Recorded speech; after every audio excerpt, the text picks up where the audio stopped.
Ayato is one of my all-time favorite Genshin characters. I love his design and his character, and I enjoy his playstyle a lot, and yet for some reason it's incredibly rare that I find myself bringing him out to play. He's certainly strong enough and comfortable to use, so why is it that he's often so low down the list when I'm choosing a Hydro character for my team? While I primarily pull for characters based on how much I simply like them as opposed to their talents or power level, and I very much like Ayato, there are other characters who I like just as much but chose not to pull for since I knew they wouldn't get much use. So, keeping in mind how rarely I use him, if I didn't have him already, would I pull for Ayato now? Ayato spent a long time lurking in the background in Inazuma. Unlike other characters such as Yaemiko, who we met on screen many months before she became available as a playable character, we did not see even a glimpse of Ayato until his release. He was hotly anticipated regardless. After all, his younger sibling Ayaka was a smash hit, so who knew how strong he would be? And I remember reading long debates about what people hoped would be his personality, his appearance, and his playstyle.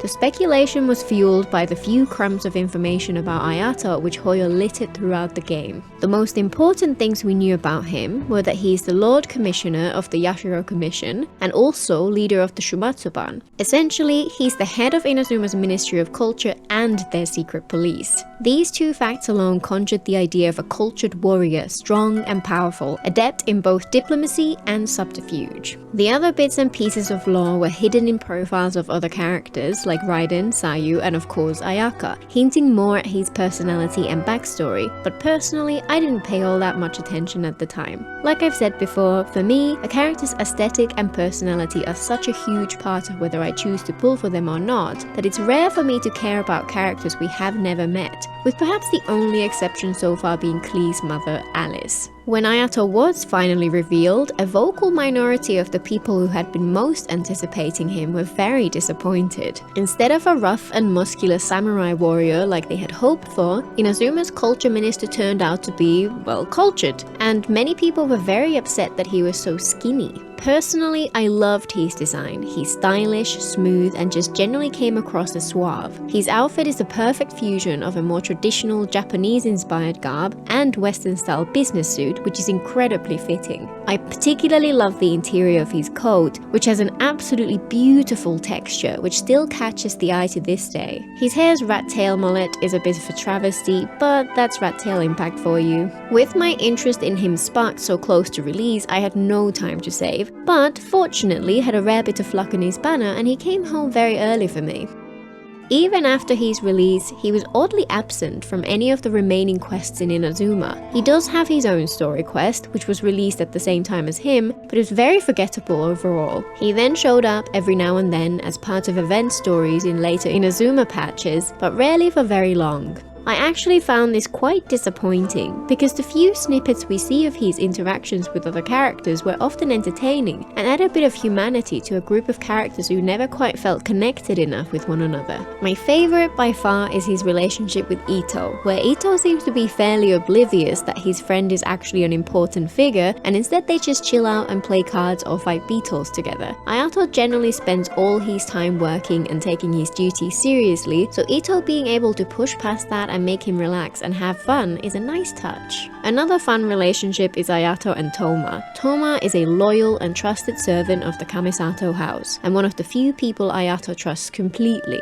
Apparently, he loves to get Toma to try strange and exotic foods, which is something Toma dreads, and it doesn't help when Ayato mixes up the salt and sugar and then just casually gives his concoction to Toma. There are all sorts of tidbits like these centered around Ayato which are hidden away in the character archives, never to see the light of day. In part this makes sense, as he is meant to be a very private person who avoids public appearances and attention, as well as being incredibly busy at all times. Still, two things which felt sorely missing for me in Inazuma were a more subtle side to Inazuma's politics, plus the cozy friendships which could have brought the region to life. Hoyo seems to have figured out how to bring these aspects out in Sumeru and now Fontaine, so it's quite sad to look back at Ayato now and think about what could have been.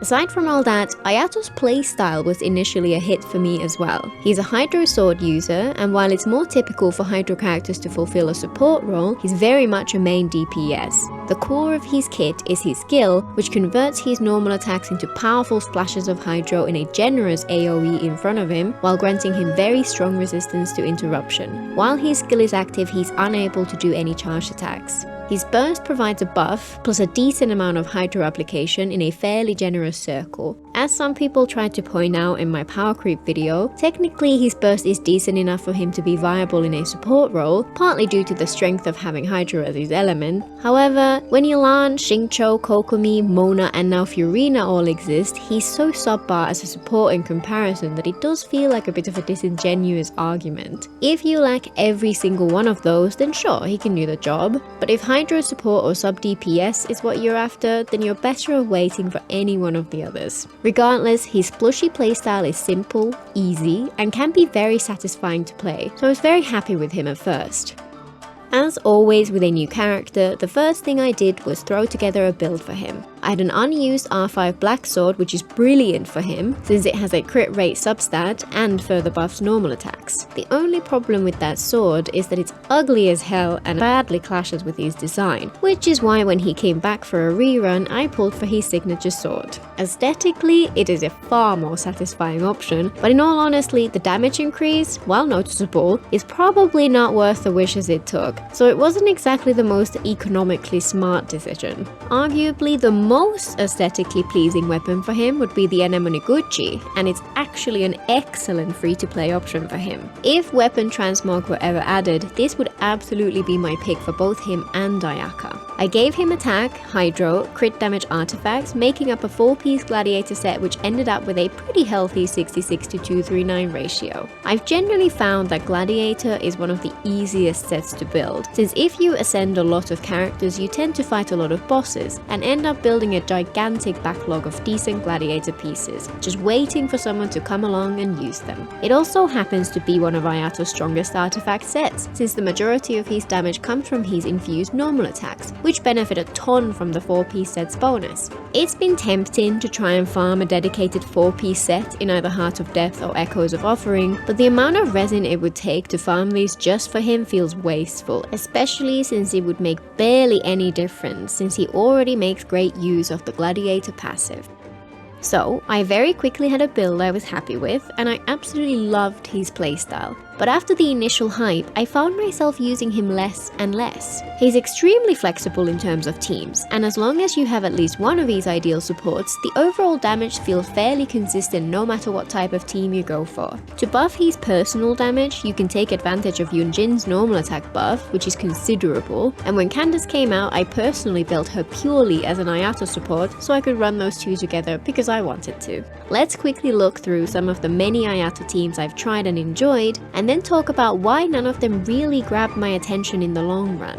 One, which I always felt like it should be Ayato's signature team, was Vaporize with Bennett and Xiangling, plus Yunjin and Kazuha. It feels pretty natural overall, and the rotation lines up very well, but its gameplay never quite felt satisfying to me. Electrocharge actually feels surprisingly similar, with pretty much any off-field Electro characters, plus usually an Anemo character in the final slot. This team is stronger than it feels at first glance, and makes great use of Ayato's Hydro application. Freeze works well too, especially with Kazuha, plus any two cryo characters, but pales in comparison to Ayaka's freeze teams, so I've used this one much more sparingly. He's also a very strong Hyper Bloom driver, though of course in those teams the primary source of damage is likely to be the Electro character's EM. He's also fantastic in mono Hydro teams with Kazuha, or in a Hydro Hyper carry with Candace or Bennett and Yunjin. In more recent times I've also tried him out a fair bit with Furina, Baizu and Kuki, which is sort of a combination Hydro Hyper carry and Hyper Bloom.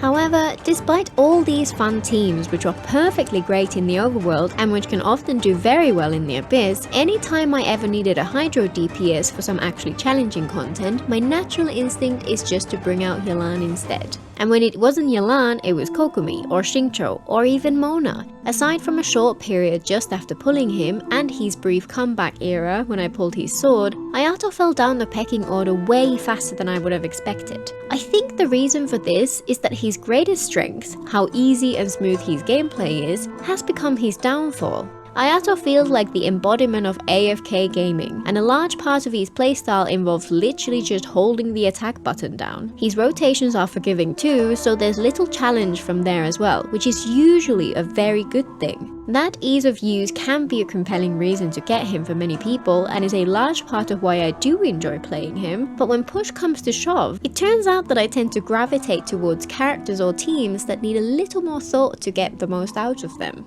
And then Neuvillette came out, and as I mentioned in my recent power creep video, for me at least he has proven to be significantly more powerful and more flexible than Ayato in the same niches, which I still occasionally use Ayato for, despite having less investment. And not only that, but though in a lot of ways his gameplay is also activate burst or skill, then point and attack and hold, his rotations require a little bit more thought and a little bit more planning, and as a result, it feels more satisfying in the end. That said, right now Neuvillette is the shiny new toy, so perhaps he too will eventually take his seat on the waiting bench. The downside of having so many favorites and hoarding characters is that you simply cannot play them all at once.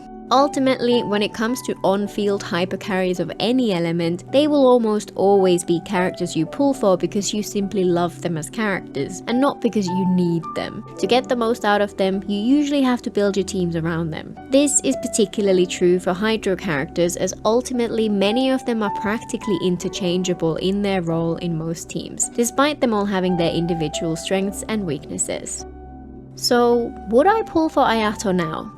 Honestly, in spite of all the so-called downsides, I still would. I love him as a character and his playstyle is fun in its own way, even if a little more straightforward than I seem to prefer these days. And while characters like Neuvillette might have the upper hand in terms of strength, he's still plenty strong enough as he is, and his kit allows for flexible teams. And most importantly, of course, he's beautiful.